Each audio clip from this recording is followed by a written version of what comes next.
Direct selling industry का future क्या है? इस बिजनेस की सच्चाई क्या है? लोग इस बिजनेस के बारे में बताने से क्यों कतराते हैं? लोग इस बिजनेस में काम करना क्यों नहीं चाहते हैं? क्यों डायरेक्ट सेलिंग बिजनेस में इतनी नेगेटिविटी है? क्या है इसकी वजह? डायरेक्ट सेलिंग बिजनेस आने वाले वक्त का सबसे बड़ा बिजनेस है। क्यों?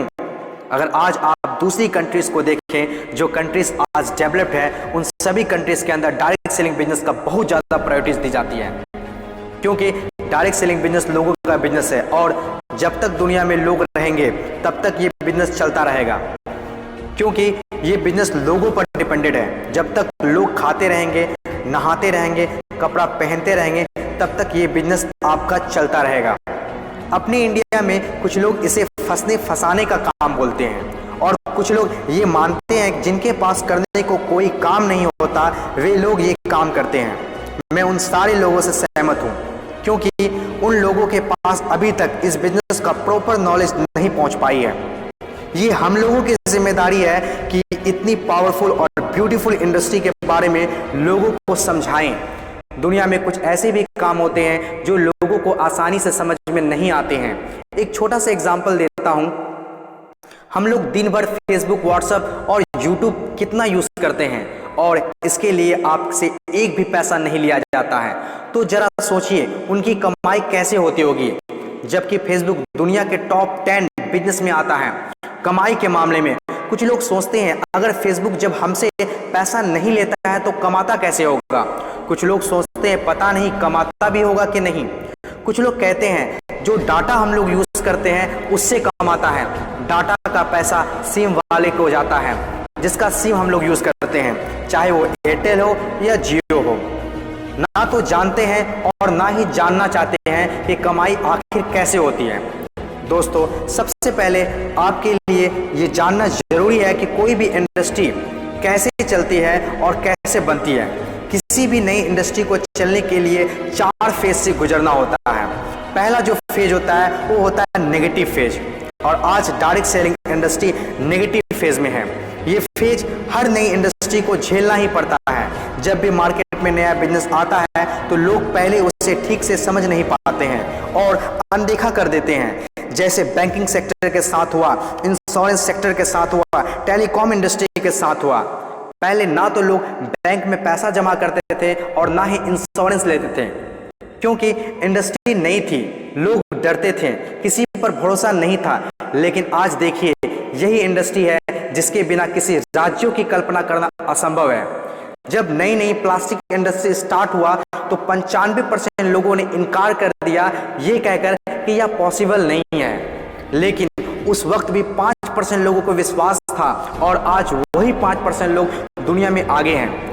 आज हर चीज प्लास्टिक का है, जग हो या बाल्टी, कुर्सी हो या टेबल, खिलौना हो या फ्रेम, यहाँ तक कि डोर भी अब प्लास्टिक के हैं, जो आज से 20 साल पहले किसी ने सोचा भी नहीं था। आज direct selling business negative phase में है, इसीलिए इतनी सारी नेगेटिविटी है। और जब ये पॉजिटिव फेज की तरफ बढ़ता जा रहा है, नेगेटिव फेज में होने के बावजूद भी इस इंडस्ट्री ने कई लोगों की जिंदगियां बदल दी। दूसरा जो किसी भी इंडस्ट्री को फेस करना होता है वो दूसरा फेज होता है पॉजिटिव फेज।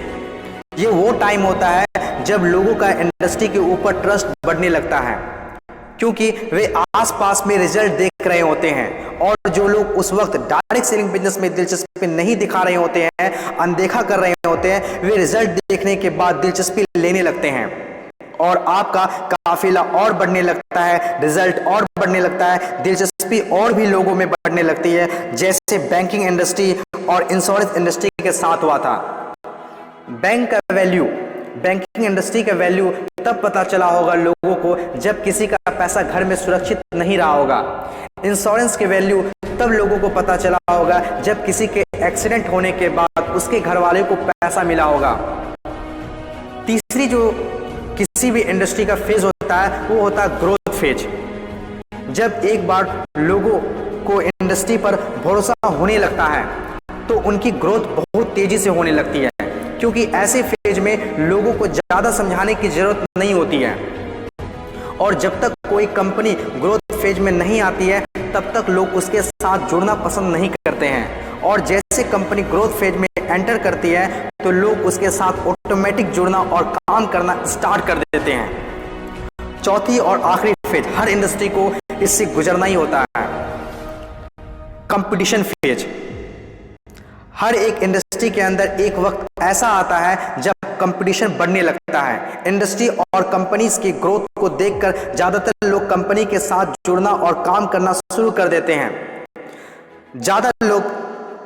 ज्यादातर लोग ज्यादा प्रॉफिट के चक्कर में कंपटीशन होने लगता है, फिर चाहे कोई सेक्टर हो, बैंकिंग सेक्टर हो, टेलीकॉम सेक्टर हो या ऑनलाइन शॉपिंग हो।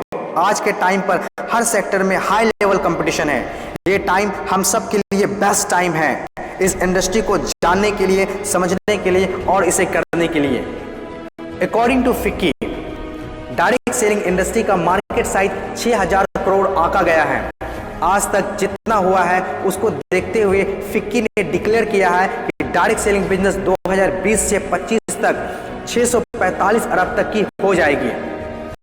आपको इस बात को जानना बहुत जरूरी है कि अमेरिका, ऑस्ट्रेलिया, चीन, जापान, कोरिया और सिंगापुर जैसे बहुत बड़ी बड़ी डेवलप कंट्रीज ने डायरेक्ट सेलिंग बिजनेस को बहुत हद तक अपना लिया है और वहाँ के सिटीजन भी बहुत जागरूक हैं।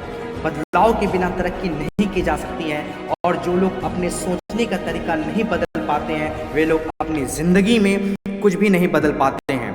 नोकिया, कोडेक जैसी बड़ी बड़ी कंपनियां चलाने वाले लोग भी अपने सोचने का तरीका नहीं बदल पाए, इसीलिए अपनी शानदार शुरुआत के बाद भी वो वक्त के साथ इतिहास के हिस्सा बन गए।